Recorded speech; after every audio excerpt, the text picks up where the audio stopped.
இன்றைக்கு பார்க்க இருக்க காரியம் என்னவென்றால் த அன்ஸ்பீக்கபிள் கிஃப்ட், சொல்ல முடியாத ஈவு அல்லது அன்ரியலைஸ்ட், உணரப்படாத கிஃப்ட்டு, ஈவு என்று நாம் பார்க்க போகிறோம். பல நேரங்களிலே நம்ம உணர்ந்தே இல்லாத சில காரியங்கள், ஆண்டவருக்கு நன்றி சொல்ல கூட மறந்துருப்போம். அப்படிப்பட்ட சில காரியங்களை மாற்றம் தான் பார்க்க போகிறோம். நீங்கள் ஒருவேளை பரிசுத்த ஆவியானவர் உங்களோட பேசுவார் என்றால் நீங்கள் வீட்டில் போயிட்டு இன்றைக்கு ஆண்டவர் செய்த எல்லா ஈவுகளுக்கும் நன்றி சொல்ல வேண்டியது அவசியம். ஏனென்றால் நன்றி சொல்லும் பொழுது தான் ஆண்டவர் பிரியப்படுவார், ஆண்டவர் சந்தோஷப்படுகிறவராக இருக்கா. ஏன்னா நம்ம ஒரு சின்ன விஷயம் யாராவது செஞ்சால் கூட என்ன பண்ணுறோம், அவங்களுக்கு 100 தேங்க்ஸுங்கன்றோம். அந்த 100 தேங்க்ஸ் எப்படி சொல்கிறோன்னு தெரியல, ஒரே தேங்க்ஸ் தான் சொல்கிறோம், உங்களுக்கு 100 தேங்க்ஸுன்றுவோம். அது மாதிரி அவங்க மனசு குளிரும்படியாய் சொல்லுகிற காரியம். ஆனால் நாம் ஆண்டவருக்கு நன்றி சொல்லும் பொழுது ஆண்டவர் ரொம்ப சந்தோஷப்படுகிறவராக இருக்கிறார். எடுத்து வாசிக்கலாம். 2 கொரிந்தியர் 9ஆம் அதிகாரம் 15ஆம் வசனம், 1 யோவான் 1ஆம் அதிகாரம் 16ஆம் வசனம். முதல்ல 2 கொரிந்தியர் 9:15 பார்க்கலாம். தேவன் அருளிய சொல்லி முடியாத ஈவுக்காக அவருக்கு ஸ்தோத்திரம். முதல்ல என்ன பண்ணுன்னா, சொல்லி முடியாத ஈவுகளுக்காய் அவருக்கு ஸ்தோத்திரம். என்னெல்லாம் சொல்லி முடியலை அப்படின்னா அதை தான் இன்றைக்கி பார்க்க போகிறோம். சில காரியங்கள் ஆண்டவர் செய்வதை நம்ம உணர்ந்தே இருக்க மாட்டோம். இது ஆண்டவர் தான் செய்தார், வேத வசனம் தான் செய்தது என்று நாம் உணர்ந்திருக்க மாட்டோம். அதில் 1 யோவான் 1ஆம் அதிகாரம் 16ஆம் வசனத்தை வாசிக்கலாம். அவருடைய பரிபூரணத்தினால் நாம் எல்லோரும் கிருபையின் மேல் கிருபை பெற்றோம். இப்போ 2வது காரியம், ஃபர்ஸ்ட் கிஃப்ட் ஈவு, 2வது பரிபூர்ணம். அவருடைய பரிபூர்ணத்தினால நாம் எல்லாம் எப்படி இருக்கோமா, கிருபையின் மேலே கிருபை பெறுகிறோம். ஃபுல்னஸ், இந்த கிஃப்ட்டு ஈவும் ஃபுல்னஸும் ஆண்டவருடைய பிள்ளைகளுக்கு அழகாய் ஆண்டவர் தருகிறவர். நீங்கள் நான் இது வரைக்கும் அதெல்லாம் உணரவே இல்லைங்க அப்படின்னா இன்றைக்கு சத்தியம் உங்களுக்கு தான். ஏனென்றால் ஆண்டவருடைய பிள்ளைகளுக்கு மறைக்கப்பட்டு அல்லது தெரியாமலே நாம் அனுபவித்து கொண்டிருக்கிற சில ஃபுல்னஸ் அல்லது நிறைவுகள் அல்லது ஆண்டவர் நமக்கு அருளுகிற ஈவுகளை குறித்து தான் பார்க்க போகிறோம். முதல்ல இந்த ஈவும் நன்மையும் அல்லது நிறைவும் எங்கிருந்து வருகிறது என்றால் அது ஜோதிகளின் பிதாவிடத்திலிருந்து வருகிறது என்று நாம் பார்க்கிறோம். யாக்கோபு 1ஆம் அதிகாரம் 17ஆம் வசனத்திலே வாசிக்கிறோம். நன்மையான எந்த ஈவும் பூரணமான எந்த வரமும் பரத்திலிருந்து உண்டாகி சோதிகளின் பிதாவினிடத்திலிருந்து இறங்கி வருகிறது. அவரிடத்தில் யாதொரு மாறுதலும் யாதொரு வேற்றுமையின் நிழலும் இல்லை. இங்க பாருங்களேன், முதல்ல நமக்கு தெரிந்து கொள்ளணும், ஆண்டவருடைய பிள்ளைகளுக்கு எல்லா நன்மையும் எங்கிருந்து வருகிறது என்றால் அது ஜோதிகளின் பிதாவிடத்திலிருந்து தான் வருகிறது. நமக்கு நம்ம சரீர உழைப்பினால ஒரு காரியம் வருது அப்படின்னா அது நிறைய பிரச்சனை வரும். ஆனால் ஆண்டவரிடத்துலேருந்து வரும்பொழுது வேதவசனம் சொல்லுகிற சாலமோன் சொல்லுகிறான், அதனோட ஆண்டவர் என்ன பண்ண மாட்டாராம், வேதனையை கூட்ட மாட்டார். நீங்கள் அப்புறமா வாசிக்கொள்ளுங்க, உங்களுக்கு ரெஃபரன்ஸ் வேணும்னா நீதிமொழிகள் 10ஆம் அதிகாரம் 22 இருக்கிறது. அதனோட ஆண்டவர் என்ன பண்ண மாட்டார், வேதனை கூட்ட மாட்டார். இப்போ நீங்கள் ஒரு காரியம் செய்கிறீங்க அல்லது ஒரு காரியம் உங்கள் வாழ்க்கையில் நடக்குது, அது உங்களுக்கு உணராமலே நீங்கள் தெரியாமலே உங்கள் வாழ்க்கையில் நன்மையானது வருகிறது என்றால் அதில் எந்த பிரச்சனையும் ஆண்டவர் கூட்டவே மாட்டார். ஆண்டவரிடத்துலேருந்து வருகிற எந்த காரியத்திலையும் அதில் எந்த குறையும் இருக்காது, அந்த இடத்துல எந்த குறைவும் இருக்காது. ஏனென்றால் நிறைவானதையும் ஆண்டவர் தருகிறவராய் இருக்கிறார். ஏனென்றால் ஒரு கிஃப்ட் கொடுக்குறோம் அப்படின்னா அந்த கிஃப்ட் என்ன பண்ணுறோம், அவங்களுக்கு பிரயோஜனமானதா இருக்கிறதா என்பதை தான் ஆராய்ந்து பார்த்து கொடுப்போம். சும்மா போய் ஒரு கல்யாணத்துக்கு போகிறோன்னா நம்ம கொடுக்குற ஒரே கிஃப்ட் என்ன, வால் கிளாக்கு, அவ்வளோதானே. அது அவங்களுக்கும் பிரயோஜனம் இல்லை, நமக்கும் பிரயோஜனம் இல்லை, கடைக்காரனை மாத்திரம் தான் பிரயோஜனம். ஏன்னா அவனுக்கு அந்த ரொம்ப நாளாக விற்காத இருந்த வால் கிளாக்கு விற்றப்படுகிறதா இருக்கிறது. ஆண்டவர் அப்படி டைம் வால் கிளாக்லாம் கொடுக்குறவரெல்லாம் கிடையாது. ஆண்டவர் கொடுக்குற எல்லா ஈவும் பிரயோஜனமானதாகவும் அது நிறைவானதாகவும் அது குறையற்றதாகவும் அதில் வேதனை இல்லாததா ஆண்டவர் தருகிறவராய் இருக்கிறார்.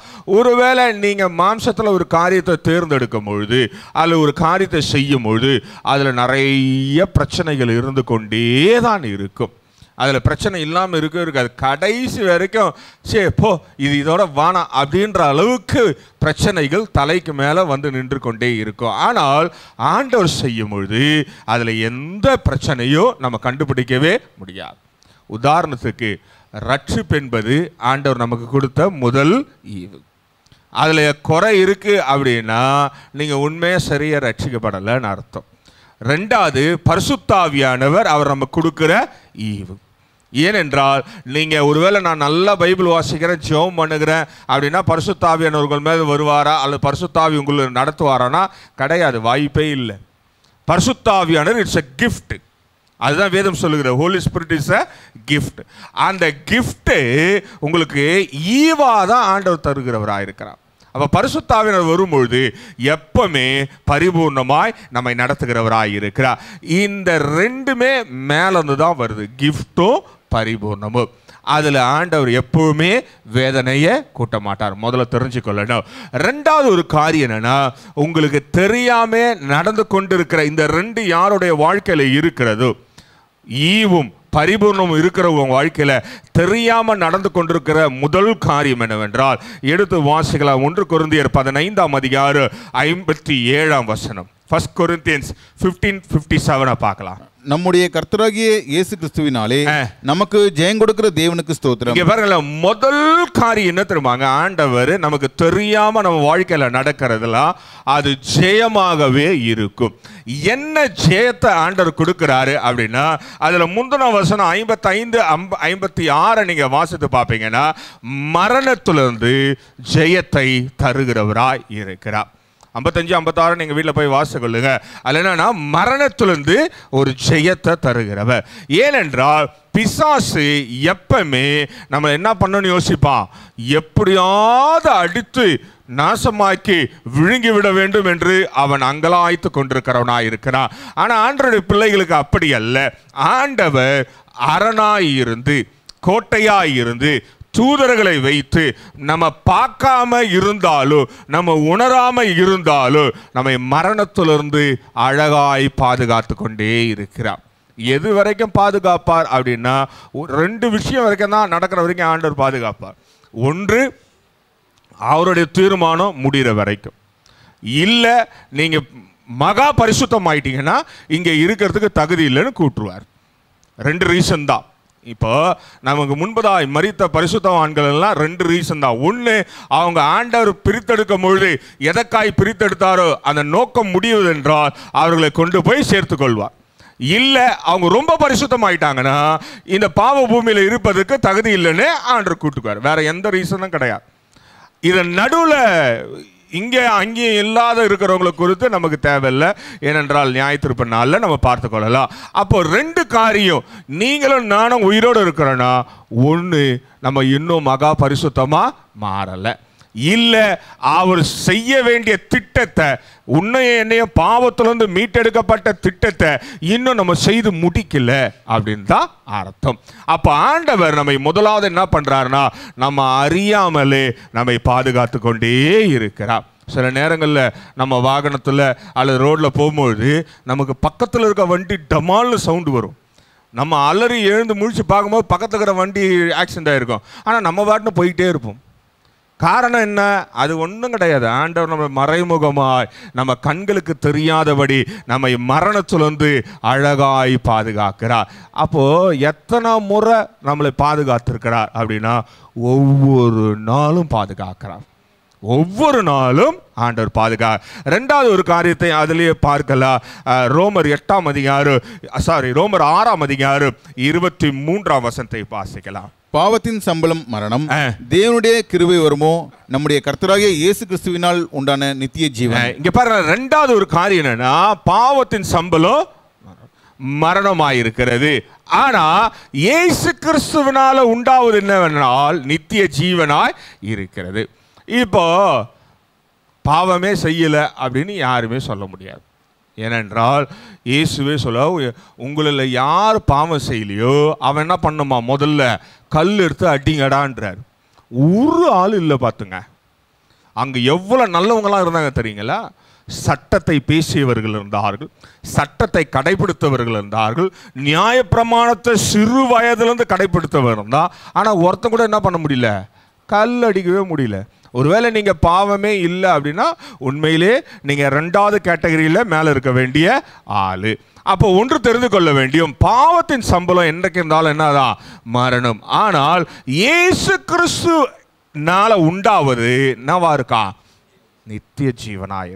இப்போ ஒன்று நல்லா தெரிஞ்சுக்கொள்ளுங்களேன், நம்ம செய்கிற பாவத்துக்கோ நம்ம செய்கிற கிரியைகளுக்கோ பட்டியலிட்டு பிசாசாங்க வச்சுங்களேன், இங்கே யாருமே இருக்க மாட்டோம். யாருமே.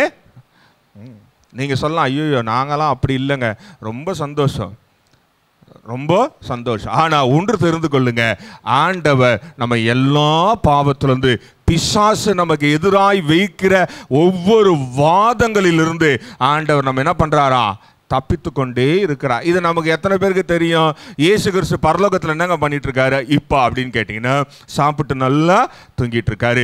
ஏனென்றால் இஸ்ரவேலில் இன்னும் விடியவில்லை, நான் இஸ்ரவேலுக்கு தேவனாக இருக்கிறேன் என்ற வாக்குத்தத்தத்தின்படி இஸ்ரேலில் இன்னும் விடியாததுனால இயேசு இப்போ தூங்கி கொண்டிருக்கார். அப்படியா? உனக்காக எனக்காகவும் பரிந்து பேசிக்கொண்டே இருக்கிறார். என்ன பரிந்து பேசுவார் நினைக்கிறீங்க? யாருக்காக பரிந்து பேசணும் அப்படின்னு என்ன பரிந்து பேசுவார்? இப்போ ஒன்றும் இல்லை, ஒருத்தருக்கு உடம்பு சரியில்லை, நீங்கள் அவங்களுக்காக பரிந்துரை ஜெபம் பண்ணுறீங்க அப்படின்னு என்ன பண்ணுவீங்க? ஆண்டவரே சுகமாக்குங்க, அவங்களுடைய பாவங்கள்லாம் மன்னிங்க, அவங்களுடைய மீறுதல்லாம் மன்னிங்க, எப்படியாவது சுகம் தாங்க, இதுதானே ஜெபிப்போம். ஆண்டவரே அவன் சீக்கிரம் மண்டையை போடணும், அவன் சுத்தெல்லாம் சர்ச்சுக்கு வரணும் அப்படின்னு யாராவது ஜெபம் பண்ணுவாங்களா? பண்ண மாட்டோம். நானும் சத்தியமாக பண்ண மாட்டேன், கவலைப்படாதீங்க. ஏன்னா நீங்கள் கண்டிப்பாக கொடுக்க மாட்டீங்க. அடுத்து ஆள் இருப்பான் உங்கள் சொத்தெல்லாம் ஆட்டையை போடுறதுக்கு. அது பஞ்சாயத்துக்கு வேணால் நானும் மூப்புறம் வர வேண்டியதாக இருக்கும். ஈக்குவலாக பகுந்துங்கடா, சண்டை போடாதீங்கடான்னு வேணால் நாங்கள் வர வேண்டியதாக இருக்கும்.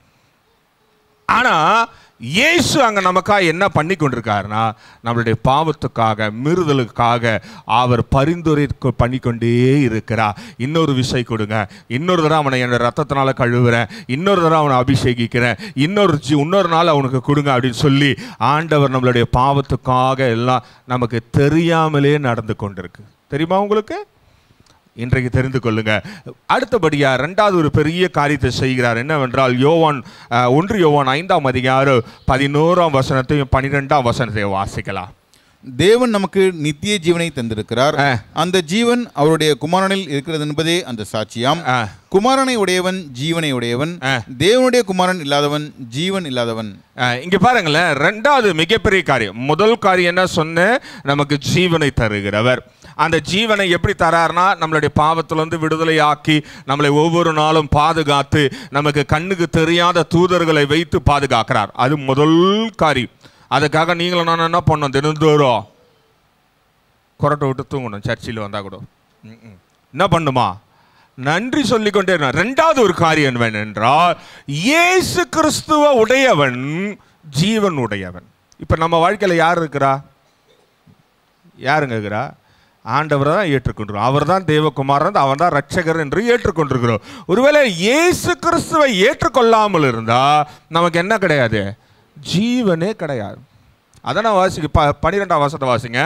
குமாரனை உடையவன் ஜீவனை உடையவன்.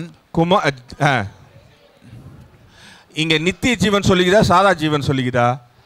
எல்லா ஜீவனும் நித்திய ஜீவனும் தான் இருந்தாலும், உலகத்தில் வாழ்வதற்கு ஜீவனாக இருந்தாலும், ஒன்று நல்லா தெரிஞ்சுக்கொள்ளுங்க, நீயும் நானும் வாழ்வதற்கு ஃபண்டமெண்டல் கோர் பாயிண்ட் என்ன தெரியுமாங்க? we are having a incredible Jesus inside us. Hallelujah. யாராலையும் இயேசுவை நம்ம இடத்துலேருந்து பறித்து கொள்ள முடியாது. அப்படிப்பட்ட இயேசு வாழ்க்கையில் இருக்கிற வரைக்கும் உன் ஜீவனை ஒருவனும் தொடவும் முடியாது. அதை நமக்கு தெரிந்து கொள்ளணும்.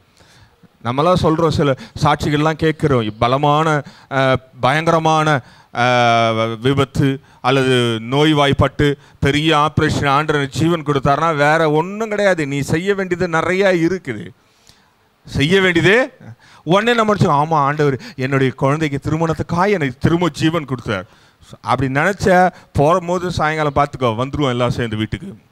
ஆண்டவர் உம்முடைய ராஜ்யத்துக்கு நான் என்ன பண்ணணும்னு கேட்டினா நீ வாழுற ஒவ்வொரு நாளும் ஜீவனுள்ள வாழ்க்கையாய் மாறும்.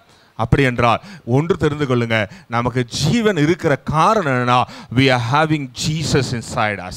நமக்குள்ளே குமாரனை வைத்திருப்பதனால அந்த ஜீவனை தருகிறவராய் இருக்கிறார். இவர் என்ன பண்ணுவார் அப்படின்னா, அப்படியே வாசிங்க யோவான் 14:13 வாசிக்கலாம்.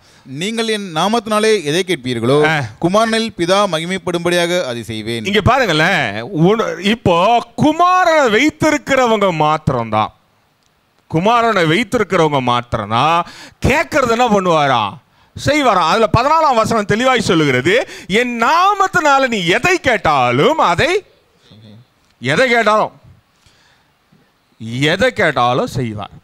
முதல்ல நல்லா ஞாபகம் வச்சுக்கணும், தொடங்கந்து எங்க தொடங்கணும், நமக்கு எங்கிருந்து வருகிறது, ஜோதிகளின் பிதாவிடத்திலிருந்து வருகிறது. இப்போ அவரை உள்ள வைத்திருக்கிறவனுக்கு மாத்திரம்தான், இயேசு என் ரட்சகர், எல்லா நேரத்திலும் நான் அவரை வைத்திருக்கிறேன், இயேசு எனக்குள்ளே வாழுகிறார் என்கிறவன் மாத்திரம்தான் கேட்கிற எல்லாத்தையும் அவருடைய நாமத்தினால எதை கேட்டாலும் அதை தருகிறவர். சில நேரத்தில் யோசித்து பாருங்களேன், நமக்கு நல்லா பசிக்கும், ருசியாக சாப்பிடணும்னு யோசிப்போம், திடீர்னு எங்கேண்டாவது சோறு வரும், இல்லை சோத்துக்கு நம்மளை யாராவது கூப்பிட்டு போயிடுவாங்க, தெரியுமா உங்களுக்கு? தானாக சோறு வரும். இப்போவாது ஸ்விக்கியும் ஜொமேட்டோவும் சோறு வரும். அப்போல்லாம் எங்கேயோ கல்யாணம் நடக்கும், அங்கேருந்து சாப்பாடை தந்து கொடுப்பாங்க, அவன் யாருன்னு கூட தெரியாது. நமக்கும் சகோதரர்கள் இருக்காங்க பாருங்களேன், அவங்க ஃபங்க்ஷனுக்கு நம்ம வீட்டுக்கு பிரியாணி வரும். எந்த சகோதரர்கள் நல்ல பிரியாணி செய்கிற சகோதர வீட்டில் வந்து அவங்களுக்கு நமக்கு சம்மந்தமே இருக்காது, ஆனால் நல்ல பிரியாணி மணக்க வரும். நம்ம யோசிச்சுருப்போம், இன்னைக்கு பிரியாணி சாப்பிட்லாமே அப்படின்னு யோசிப்போம். ஆனால் பிரியாணி எப்படி வரும், கொதிக்க வரும் டபராலேருந்து.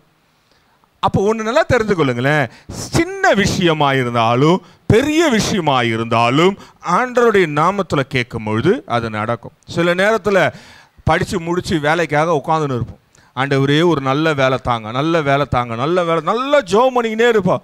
ஆனால் நம்ம எதிர்பாராத நேரத்தில் சரியான வேலையில் ஆண்டவர் நம்மளை அமர்த்துவார். அப்படி வருகிறதுல என்ன பண்ண மாட்டாராம், வேதனையை நீயா போய் ஒரு கம்பெனியில் தேடணும், இல்லைன்னு சொல்லலை, கம்பெனியில் ரெஸ்யூமை போடணும், எதையுமே பண்ணாத 11 மணி வரைக்கும் பெட்ஷீட்டுக்குள்ளே படுத்துந்த ஆண்டவரே வேலையை கொடுப்போன்னா ஆண்டவர் உனக்கு கொடுக்குற வேலை வேற வேலை. அது என்னன்னு அப்புறமா நம்ம சபை முடிஞ்சவொடனே கேளுங்க, நான் சொல்கிறேன். 11 மணி வரைக்கும் நீங்கள் பெட்ஷீட்டுக்குள்ளே இருந்தீங்கன்னா உங்களுக்கு வேறு வேலை ஆண்டவர் காத்து கொண்டிருக்கு உங்களுக்காய். ஆனால் நீங்கள் செய்ய வேண்டிய வேலையெல்லாம் ரெஸ்யூம் எல்லாம் போட்டுட்டு இருக்கிற கம்பெனிகளாம் போட்டு நீ ஆண்டவர் இடத்துல அமர்ந்து ஆண்டவரே உமக்கு நேரம் செலவிடுகிற ஒரு வேலை தாங்கன்னா அழகான வேலை கொடுப்பார்.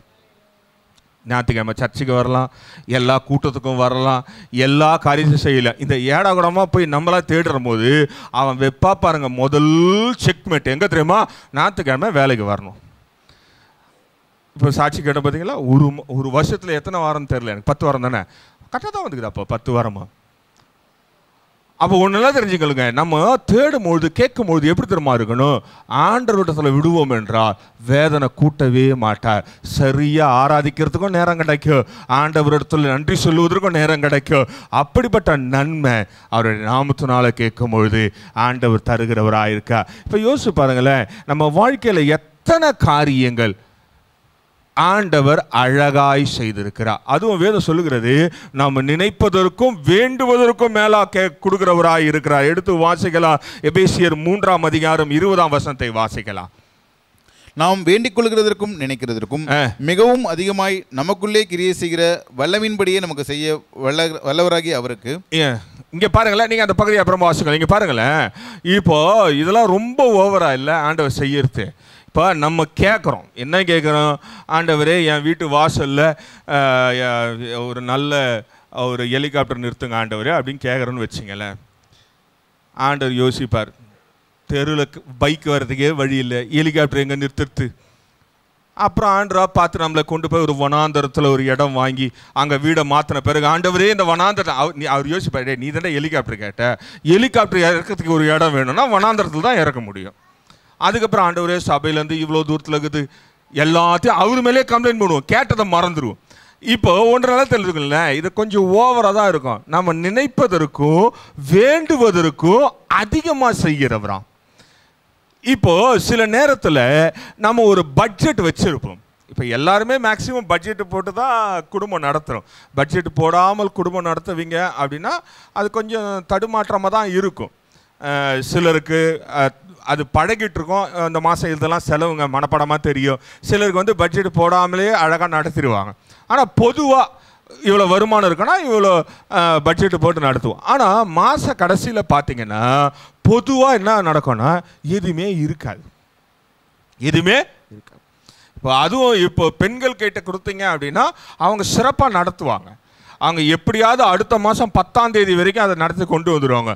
அதையே ஆண்கள் கிட்ட கொடுத்தீங்கன்னா 20ஆம் தேதியே முடிச்சுடுவாங்க. எல்லாத்தையும் 20ஆம் தேதியே முடிச்சுடுவோம். ஏன்னு கேட்டிங்கன்னா ஆண்கள் ரொம்ப தாராள குணம். வாரம் முழுதுமாக கஷ்டப்படுறோம் அப்படின்னு சொல்லிட்டு வாரத்தில் ஒரு நாள் ஹோட்டலுக்கு கூப்பிட்டு போவாங்க, பீச்சுக்கு கூப்பிட்டு போவாங்க, வேறு எங்கே கூப்பிட்டு எங்கன்னா கூப்பிட்டு போய் 20 நாள்லேயே முடிச்சுடுவோம். அதான் ஹோட்டல் சொல்லிட்டேன், ஹோட்டலு பீச் இங்கெல்லாம் போயிட்டு 20 நாள்லேயே முடிச்சிடும். ஆனாலும் அந்த மீதி 10 நாள் எப்படி நடக்கும்?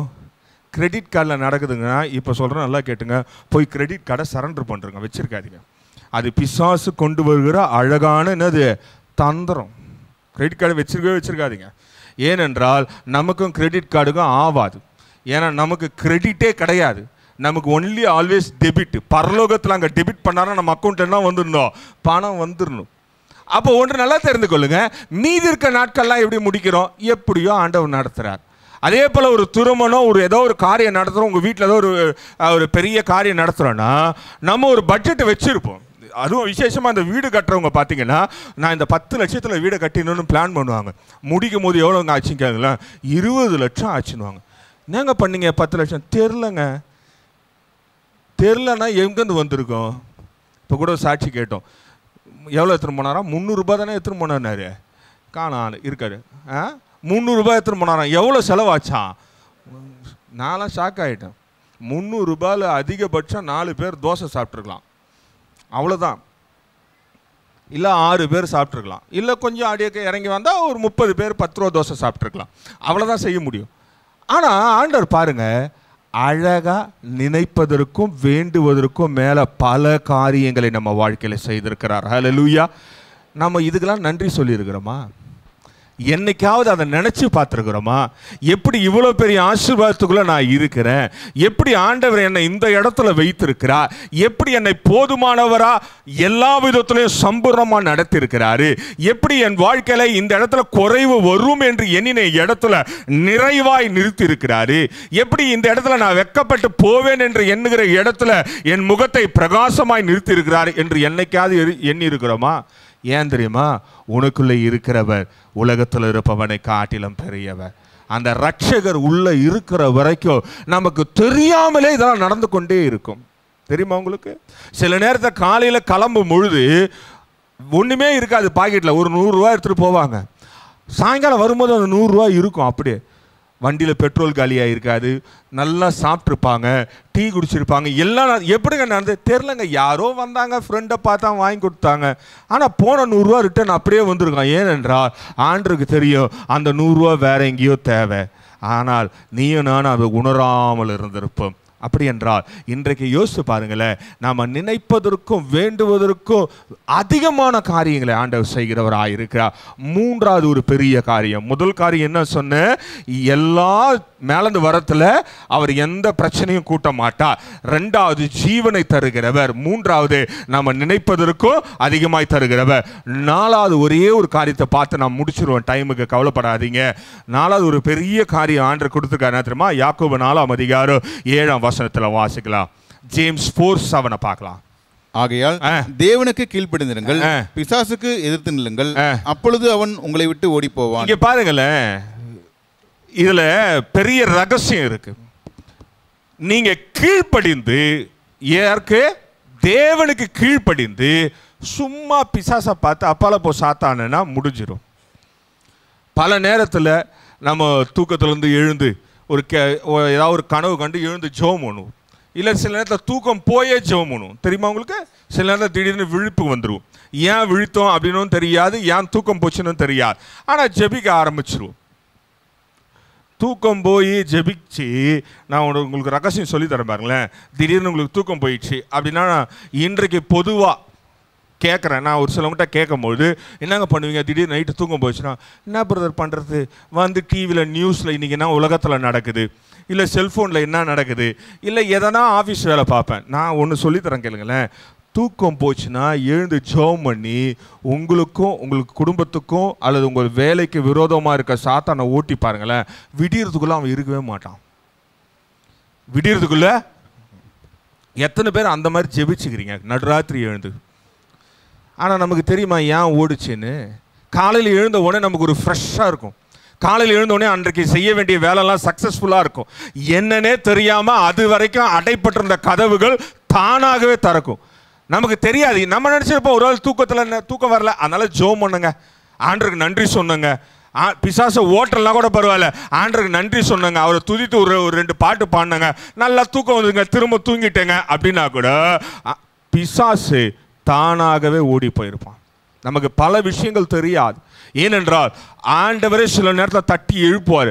மறுநாள் உன்னை விழுங்கிறதுக்கு வராண்டா, எழுந்து ஆண்டவருடைய சமூகத்தில் நீ ஜெபிக்க ஆரம்பிக்கும் பொழுது பிசாசு அழகா ஓடிடுவான். பார்த்துங்க, எத்தனை பேர் வாழ்க்கையில் நம்ம சொல்ல முடியும், நமக்கு தெரியாமலே பிசாசை துரத்தி இருக்கும். சும்மாவே போயிருப்போம், இயேசுவின் ரத்தம் செய்யணும். ஏன் சொல்றீங்க? தெரியாது. சும்மாவே சிலர்லாம் ஜெபம் பண்ணும்போது இயேசுவின் ரத்தம் செய்யும், இயேசுவின் ரத்தம் செய்யணும். ஏன் சொல்கிறோம் அப்படின்னா பிசாசை மறைமுகமாக விரட்டுறோம். நமக்கே தெரியாது. ஏன் தெரியுங்களா?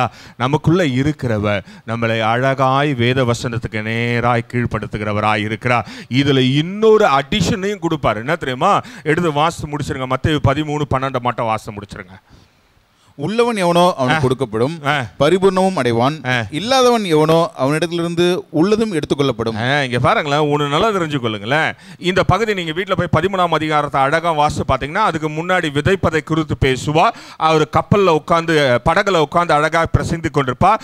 சீசர்கள் வந்து கேட்பாங்க, ஏன் ஆண்டவரே ஊமையா பேசுறீங்க அப்படின்னா அங்க ஒரு மிகப்பெரிய சத்தியம் இருக்கிறது. 11:12 நீங்க அப்புறமா வாசிக்கொள்ளுங்க. அப்போ 12ஆம் வசனத்துல வரும்போது சொல்லுகிறாரு, நேத்திரமா சொல்றாரு, உள்ளவன் எவனோ அவனுக்கு அதுவும் எப்படி கொடுப்பாரா? ஆமா, இருக்கிறவங்க என்ன பண்ணுவா, இல்லாதவங்க என்ன பண்ணுவாரா? இருக்கிறதையும் பிடிங்கிடுவார். நமக்கு சில நேரத்தில் தெரியாது. நம்ம ஆண்டவரை ஏற்றுக்கொண்ட பொழுது இருந்த நிலைமைக்கோ இப்போ இருக்கிற நிலைமைக்கோ நிச்சயமா ஆண்டவர் மாற்றி இருப்பார். இன்னைக்கு நான் அதையே கூட தாங்க குடிச்சிட்டு இருக்கேன் அப்படின்னா ரொம்ப நல்லது. வெயில் காலத்தில் அதையே குடிங்க. கூழ் நல்லது தானேங்க. அதனால் அதை எப்பயுமே தப்பாக சொல்லக்கூடாது. ஏன்னா கூழ் வந்து எங்கெங்கெல்லாம் பயன்படுதுன்னு நானும் பார்த்துருக்கேன். அதனால் கூழ் நல்லது இல்லைங்க. நான் அன்னைக்கு இருந்த மாதிரியே இன்றைக்கி நான் வாழ்ந்துட்டுருக்கேன் அப்படின்னு யாராவது ஒருத்தர் சொல்ல முடியுமா? அப்படின்னா நீங்கள் சொல்கிறீங்கன்னா நீங்கள் சர்ச்சு முடிச்சு என்கிட்ட வாங்க. There is something problem. ஏதோ ஒரு இடத்துல நீ உனக்குள்ள ஆண்டவர் இல்லைன்றது கன்ஃபார்ம்டு. ஆண்டவர் ஒருவனுக்குள்ள இருந்தா என்ன தெரியுமா பண்ணுவாரு? உள்ளவனுக்கு பரிபூர்ணமா கொடுத்துக்கிட்டே இருப்பார். நமக்கு சில நேரத்தில் புரியவே புரியாது. வருட கடைசியில் பார்ப்போம் அப்படின்னா வருடம் முதல்ல என்னென்னலாம் தீர்மானிக்கிறோமோ அதில் குறைந்தபட்சம் ஒரு 50% மாதிரி நம்ம என்ன பண்ணியிருப்போம், முடிச்சிருப்போம். குறைஞ்சபட்சம் 50% ஆஃப் யூ ஹவ் கம்ப்ளீட்டட். ஏன் 50% சொல்றேன்னா மீதி 50% நம்ம கற்பனையில் உருவாக்கி இருப்போம். அதை தெரியுமா உங்களுக்கு? அதனால் ஆண்டருக்கு தெரியும், உன் மாம்ச கற்பனையை அப்படியே வேரோடு வெட்டிட்டு ஆண்டோடைய சித்தத்தை மட்டும் தான் கரெக்டாக செய்வார். அப்போ ஒவ்வொரு வருடமும் அல்லது ஒவ்வொரு காரியமும் நம்ம வாழ்க்கையில் வரும்பொழுது கொஞ்சம் கொஞ்சமாக மாறி மாறி மாறி மாறி ஒரு மேலான நிலைமையில் ஆண்டவர் நம்மளை மாய்த்து வைத்திருப்பார். இதை நம்ம உணராமையே வாழ்ந்து கொண்டு இருப்போம். ஆனால் இல்லாதவன் இருக்கிறான் பார்த்தீங்களா, அவன் இன்னும் இல்லாதவனே போயிடுவானா. என்ன ஏன் காரணம் கேட்டிங்கன்னா ஆண்டவர் என்ன பண்ணுவாராம், அதை பிடுங்கி இருக்கிறவங்க கையில் கொடுத்துருவார். இப்போ என்ன இருக்கிறவங்க இல்லை, நீங்கள் எதை வேணால் வைத்துக் கொள்ளுங்களேன். உங்களுக்குள்ளே இயேசு இருந்தால் பரிபூர்ணமாய் வரும். உங்களுக்குள்ள பரிசுத்த ஆவியானவர் இருந்தால் பரிபூர்ணமாக வரும். உங்களுக்குள்ள கீழ்ப்படிதல் இருந்தால் பரிபூர்ணமாய் வரும். உங்களுக்குள்ள வேத வசனம் இருக்கும் என்றால் பரிபூர்ணமான காரியங்களை ஆண்டவர் அழகாய் தருகிறவராய் இருக்கிறார். இன்றைக்கு இவ்வளோ நன்மையை வாங்கிக்கிட்டு நாம் சில நேரத்தில் உணராமையே வாழ்ந்து கொண்டிருப்போம். The unspeakable gift. சொல்ல முடியாத ஈவுகள், சொல்லி முடியாத ஈவுகள், எண்ண முடியாத ஈவுகள். Sometimes we do not realize ஆண்டவர் பண்ணுகிற அதிசயங்களை, அற்புதங்களை, பரிபூர்ணங்களை அதை நம்ம உணரவே கிடையாது. இதுலேயும் இன்னொரு பெரிய வாக்குத்தத்தம் இருக்குது. நீங்கள் வீட்டில் போய் பொறுமையாக வாசித்து கொள்ளுங்க. ஏசாயா 54:10 உன்னை விட்டு நீங்கப்படாத சமாதானத்தின் உடன்படிக்கை தருகிறார். கிறிஸ்தவங்களுக்கு இருக்கிற பெரிய நம்பிக்கை என்ன தெரியுமா? எது நடந்தாலும் நம்ம பரலோகம் போயிடுவோம். இது எங்கேருந்து வந்த தைரியம்? நீ பண்ணுறது நான் பண்ணுறது ஒன்றா நம்பர் அட்டுழியம். ஆனால் நமக்கு இருக்கிற தைரியம் என்ன தெரியுமா? என்ன இருந்தாலும் நான் பரலோகம் போயிடுவாங்க சொல்கிறோமா இல்லையா? ஏன் காரணம் என்னன்னா, நம்மை விட்டு நீங்கப்படாத ஒரு சமாதானத்தின் உடன்படிக்கை ஆண்டவர் கொடுத்துருக்கா. அந்த தைரியம் எதனால் வருதுன்னா, இயேசு நமக்குள்ள வாழ்வதனால. அப்படி என்றால் இன்றைக்கு நீங்கள் வீட்டில் போயிட்டு இந்த சத்தியத்தை மீண்டும் ஒரு விசை யோசித்து ஆண்டவர் செய்த நன்மைகளுக்கு நன்றி சொல்லுங்க. நாளையிலிருந்து உங்கள் வாழ்க்கையில் பல காரியங்களை ஆண்டவர் மார்க்கபலா செய்து கொண்டே இருப்பார். காரணம் என்னன்னா, அவருக்கு நன்மை செய்வது அவருக்கு ரொம்ப பிடிக்குமா. அவர் நன்மை செய்வது ஏன் தெரியுமா? நன்மை செய்யும் போது நம்ம என்ன பண்ணுவோம்? சிலர்லாம் வாயை மூடி அமுக்குமா இருப்பாங்க. நன்மை செய்யும் போது நன்றி சொல்றது ஒன்று, நம்ம வாயை வச்சு சும்மா இருக்க மாட்டோம். ஓட்ட வாய் யாருங்க? மனுஷனுக்கு. ஒன்றும் இல்லை, நீங்கள் வேணால் ஒன்று பண்ணுங்களேன். பக்கத்தில் இருக்கவங்க கிட்ட 10,000 ரூபா கொடுத்து பாருங்களேன். அடுத்த வாரம் நீங்கள் சர்ச்சுக்கு வர்றதுக்கு முன்னாடி உங்களுக்கு 20 கால் வரும். சிஸ்டர் ரொம்ப கஷ்டப்படுறேன் சிஸ்டர், ஒரு 10,000 ரூபாய் கொடுங்களேன் வரும். நீங்கள் வேணால் கொடுத்து ட்ரை பண்ணி பாருங்கள். என்கிட்ட கொடுத்தீங்கன்னா நான் அமுக்கமாக இருப்பேன், சொல்லவே மாட்டேன். நீங்கள் கொடுத்தீங்கன்னு கூட சொல்ல மாட்டேன். காரணம் என்னன்னா, நன்மை செய்யும் பொழுது நம்ம வாயை மூடிட்டு சும்மா இருக்க மாட்டோம், சாட்சி சொல்லாமல் ஆரம்பிப்போம். சாட்சி சொல்லும் போது யார் மகிமைப்படுவா? ஆண்டவர் மகிமைப்படுவா. அப்படி என்றால் உங்கள் வாழ்க்கையில் செய்த மறந்து போன அல்லது எண்ணி பார்க்க முடியாத நன்மைகளுக்கு வீட்டுக்கு போய் நன்றி சொல்லுங்கள். ஏன்னா நேரம் இல்லை, அதனால் நான் முடிச்சிடுறேன். நீங்கள் நன்றி சொல்லுங்கள்.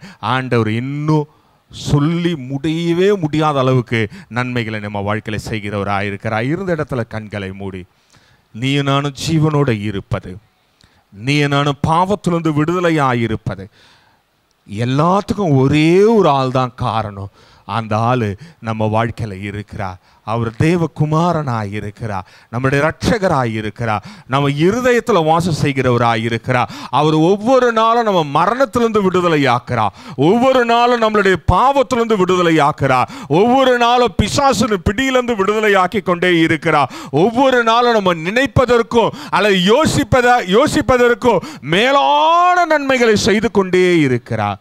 அதில் வேதனை கூட்டாமல் செய்கிறார். அதுதான் ரொம்ப விசேஷம். நீ நானும் ஒருவேளை தேடி வைத்து கொள்வோம் என்றால் அதில் பிரச்சனையும் வேதனையும் இருக்கு. ஆனால் ஆண்டவர் கொடுப்பதில் ஒரு நாளும் வேதனை இருக்காது. நீ தெரியாம இயேசு நாமத்தினால போ என்று சொல்லுகிற காரியத்தில் கூட உனக்கு எதிராய் வருகிற சத்துருவை விரட்டி விடுகிறவராய் இருக்கிறார். நம்ம கூட சில நேரத்தில் நம்ம வாழ்க்கையில் இயேசு நாமத்தில் இது போகட்டும் அப்படின்னு சொல்லும்பொழுது ஆண்டவர் அழகா மறைமுகமாக நமக்காக யுத்தம் பண்ணி நமக்கு எதிராய் வருகிற சத்துருக்களை விரட்டி ஓட வைக்கிறவராய் இருக்கிறார். தெரியாமலே ஆண்டவரை ஏற்றுக்கொண்டே இருந்த நிலைமையில், இன்றைக்கு இருக்கிற நிலைமையில் ஆண்டவர் நம்மளை உயர்த்தி கொண்டே இருக்கிறார்.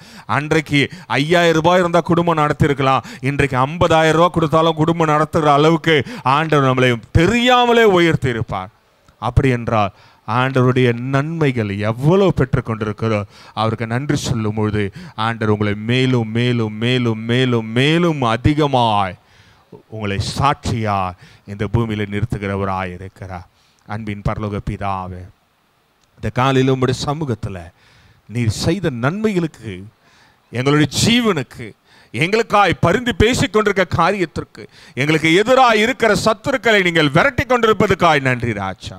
இந்த காலையில் சத்தியத்தை கேட்டு ஆமாய் ஆண்டவர் என் வாழ்க்கையில் எவ்வளோ நன்மை செய்திருக்கிறார் என்று எண்ணுகிற ஒவ்வொருடைய வாழ்க்கையில் சாட்சியாய் எங்கள் ஒவ்வொருவரையும் நீர் நிறுத்தும்படியாய் நாங்கள் செபிக்கிறோம். சத்தியம் எங்களை விடுதலை ஆக்கட்டும். இயேசுவே நாமத்தில் பிதாவே, ஆமென். நம்முடைய கர்த்தராகிய இயேசு கிறிஸ்துவின் கிருபையும் பிதாவின் அன்பும் பரிசுத்தாவின் அந்யோன்ய ஐக்கியமும் இன்றும் என்றும் சதா காலமும் நாம் ஒவ்வொரு கூட இருப்பாராக. ஆமென். என் ஆத்துமாவே கர்த்தரை ஸ்தோத்திரி, என்னுள்ளமே பரிசுத்த நாமத்தை ஸ்தோத்திரி. என் ஆத்துமாவே கர்த்தரை ஸ்தோத்திரி, கர்த்தர் செய்த சகல உபகாரங்களை மறவாதே. ஆமென். ஹல்லேலூயா. ஆண்டவர்களை ஆசீர்வதிப்பார்.